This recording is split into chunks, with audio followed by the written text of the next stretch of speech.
Chapter 2 of the principle which gives occasion to the division of labor. This division of labor, from which so many advantages are derived, is not originally the effect of any human wisdom, which foresees and intends that general opulence to which it gives occasion. It is the necessary, though very slow and gradual consequence of a certain propensity in human nature which has in view no such extensive utility, the propensity to truck, barter, and exchange one thing for another. Whether this propensity be one of those original principles in human nature of which no further account can be given, or whether, as seems more probable, it be the necessary consequence of the faculties of reason and speech, it belongs not to our present subject to inquire. It is common to all men, and to be found in no other race of animals, which seem to know neither this nor any other species of contracts. Two greyhounds, in running down the same hare, have sometimes the appearance of acting in some sort of concert. Each turns her towards his companion, or endeavors to intercept her when his companion turns her towards himself. This, however, is not the effect of any contract, but of the accidental concurrence of their passions in the same object at that particular time. Nobody ever saw a dog make a fair and deliberate exchange of one bone for another with another dog. Nobody ever saw one animal, by its gestures and natural cries, signify to another, "This is mine, that yours. I am willing to give this for that." When an animal wants to obtain something either of a man or of another animal, it has no other means of persuasion but to gain the favor of those whose service it requires. A puppy fawns upon its dam, and a spaniel endeavors, by 1,000 attractions, to engage the attention of its master, who is at dinner when it wants to be fed by him. Man sometimes uses the same arts with his brethren, when he has no other means of engaging them to act according to his inclinations. Endeavors by every servile and fawning attention to obtain their good will. He has not time, however, to do this upon every occasion. In civilized society, he stands at all times in need of the cooperation and assistance of great multitudes, while his whole life is scarce sufficient to gain the friendship of a few persons. In almost every other race of animals, each individual, when it is grown up to maturity, is entirely independent, and in its natural state has occasion for the assistance of no other living creature.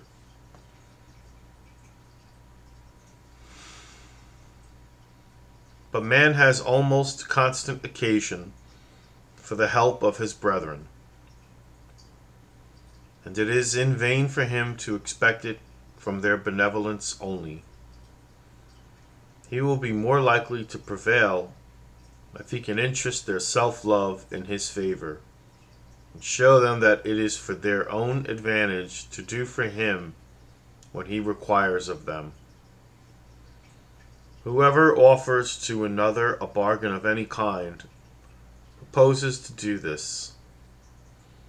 "Give me that which I want," and you shall have this which you want, is the meaning of every such offer. And it is in this manner that we obtain from one another the far greater part of those good offices which we stand in need of. It is not from the benevolence of the butcher, the brewer, or the baker that we expect our dinner, but from their regard to their own interest.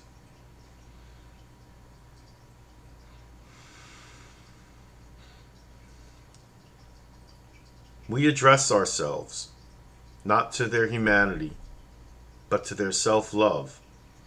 Never talk to them of our own necessities, but of their advantages. Nobody but a beggar chooses to depend chiefly upon the benevolence of his fellow citizens. Even a beggar does not depend on it entirely.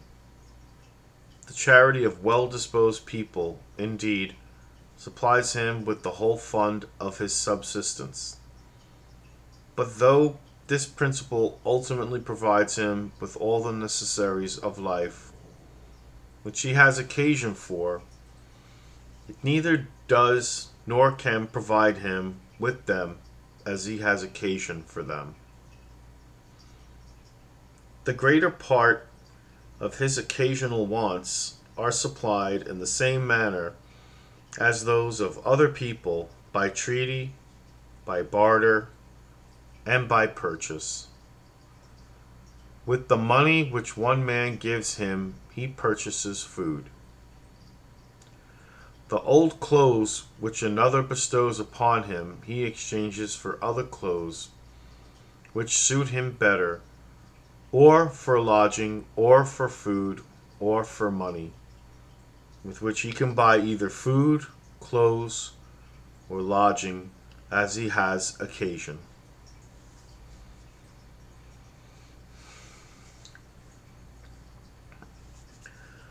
As it is by treaty, by barter, and by purchase that we obtain from one another the greater part of those mutual good offices which we stand in need of, so it is this same trucking disposition which originally gives occasion to the division of labor. In a tribe of hunters or shepherds, a particular person makes bows and arrows, for example, with more readiness and dexterity than any other. He frequently exchanges them for cattle or for venison with his companions, and he finds at last that he can, in this manner, get more cattle and venison than if he himself went to the field to catch them. From a regard to his own interest, therefore, the making of bows and arrows grows to be his chief business, and he becomes a sort of armorer.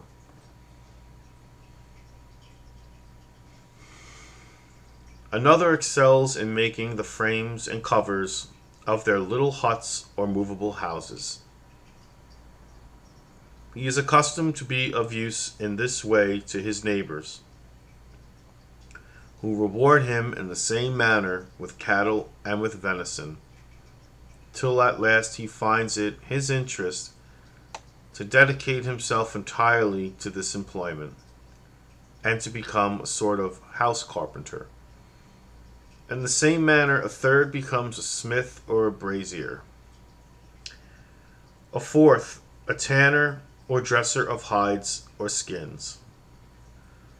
The principal part of the clothing of savages, and thus the certainty of being able to exchange all that surplus part of the produce of his own labor, which is over and above his own consumption, for such parts of the produce of other men's labor as he may have occasion for, encourages every man to apply himself to a particular occupation, and to cultivate and bring to perfection whatever talent of genius he may possess for that particular species of business.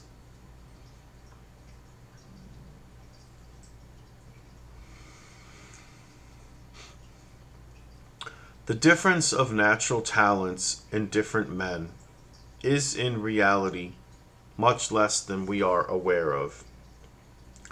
And the very different genius which appears to distinguish men of different professions, when grown up to maturity, is not upon many occasions so much the cause as the effect of the division of labor. The difference between the most dissimilar characters, between a philosopher and a common street porter, for example, seems to arise not so much from nature as from habit, custom, and education. When they came into the world, and for the first 6 or 8 years of their existence, they were perhaps very much alike, and neither their parents nor playfellows could perceive any remarkable difference. About that age, or soon after, they come to be employed in very different occupations.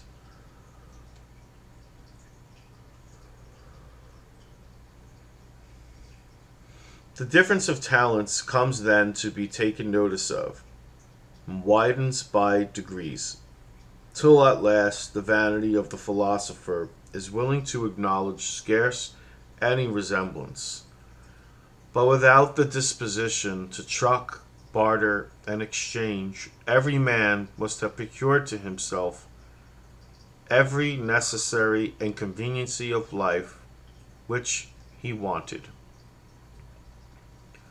All must have had the same duties to perform, and the same work to do, and there could have been no such difference of employment as could alone give occasion to any great difference of talents.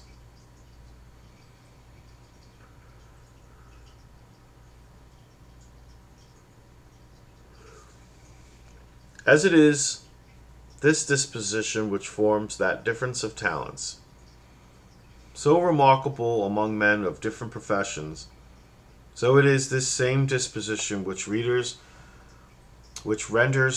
that difference useful. Many tribes of animals, acknowledged to be all of the same species, derive from nature a much more remarkable distinction of genius than what antecedent to custom and education appears to take place among men. By nature, a philosopher is not in genius and disposition half so different from a street porter as a mastiff is from a greyhound, or a greyhound from a spaniel, or this last from a shepherd's dog. Those different tribes of animals, however, though all of the same species, are of scarce any use to one another. The strength of the mastiff is not in the least supported either by the swiftness of the greyhound, or by the sagacity of the spaniel, or by the docility of the shepherd's dog. The effects of those different geniuses and talents, for want of the power or disposition to barter and exchange, cannot be brought into a common stock, and do not in the least contribute to the better accommodation and conveniency of the species.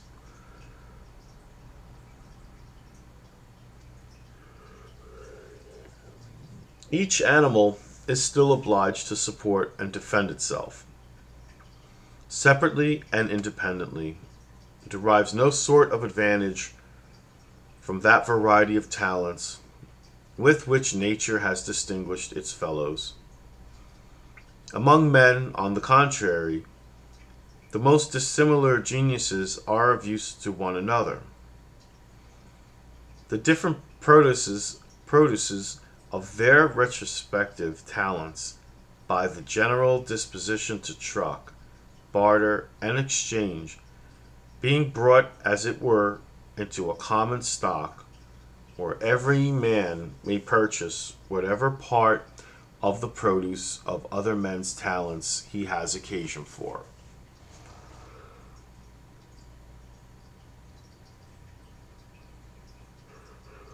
Chapter 3.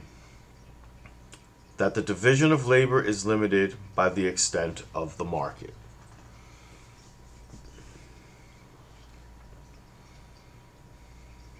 As it is the power of exchanging that gives occasion to the division of labor, so the extent of this division must always be limited by the extent of that power, or, in other words, by the extent of the market. When the market is very small, no person can have any encouragement to dedicate himself entirely to one employment, for want of the power to exchange all that surplus part of the produce of his own labor, which is over and above his own consumption, for such parts of the produce of other men's labor as he has occasion for.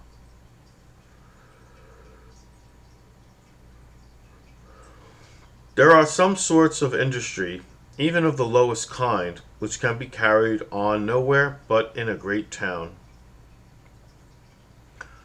A porter, for example, can find employment and subsistence in no other place. A village is by much too narrow a sphere for him. Even an ordinary market town is scarce large enough to afford him constant occupation.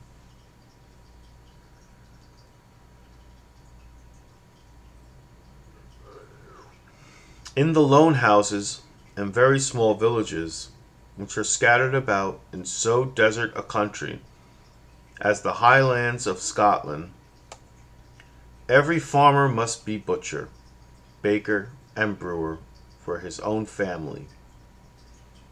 In such situations, we can scarce expect to find even a smith, a carpenter, or a mason within less than 20 miles of another of the same trade. The scattered families that live at 8 or 10 miles distance from the nearest of them must learn to perform themselves a great number of little pieces of work, for which in more populous countries they would call in the assistance of those workmen. Country workmen are almost everywhere obliged to apply themselves to all the different branches of industry that have so much affinity to one another as to be employed about the same sort of materials.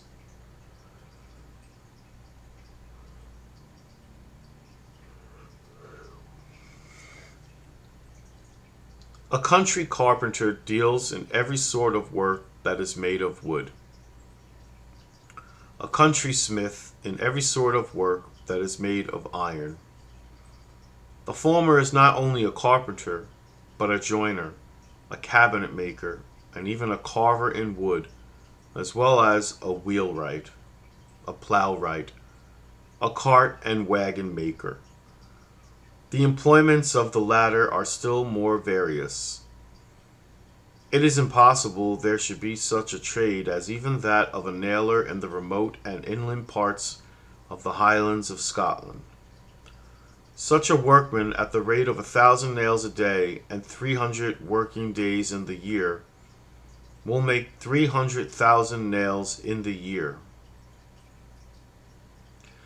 But in such a situation it would be impossible to dispose of 1,000, that is, of one day's work in the year.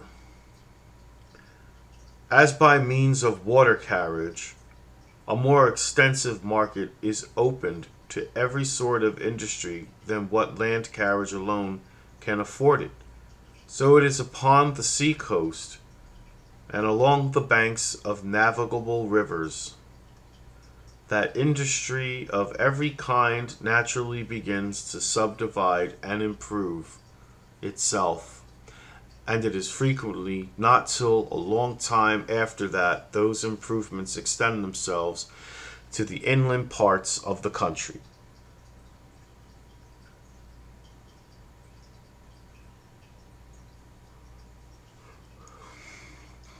A broad-wheeled wagon, attended by 2 men, and drawn by 8 horses, in about 6 weeks' time, carries and brings back between London and Edinburgh near 4 ton weight of goods.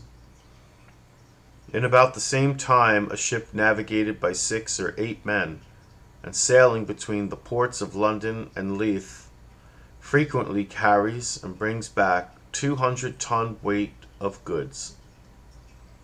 6 or 8 men, therefore, by the help of water carriage, can carry and bring back, in the same time, the same quantity of goods between London and Edinburgh as 50 broad-wheeled wagons, attended by 100 men, and drawn by 400 horses. Upon 200 tons of goods, therefore, carried by the cheapest land carriage from London to Edinburgh, there must be charged the maintenance of 100 men for 3 weeks, and both the maintenance and what is nearly equal to maintenance, the wear and tear of 400 horses, as well as of 50 great wagons.